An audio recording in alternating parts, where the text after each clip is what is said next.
অনেকে ভাবেন আমি তো সারাদিন পুজো করছি, তাও কেন ভালো ফল পাচ্ছি না, তাও এত কেন আমি প্রবলেমের মধ্যে পড়ে যাচ্ছি। কারোর কম বেশি প্রবলেম কিন্তু হয়ে থাকে।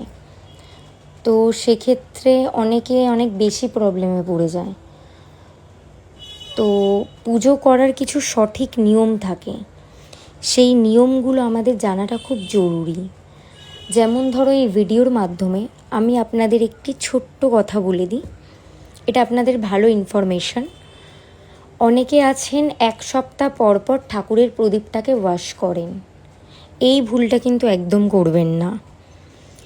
ঠাকুরের যে প্রদীপটা আপনি জ্বালাচ্ছেন, সেই প্রদীপ আমাদেরকে ডেলি ওয়াশ করে পরিষ্কার করে জ্বালানো উচিত, নইলে কিন্তু এটাই নেগেটিভিটি চলে আসে অনেকটা বেশি।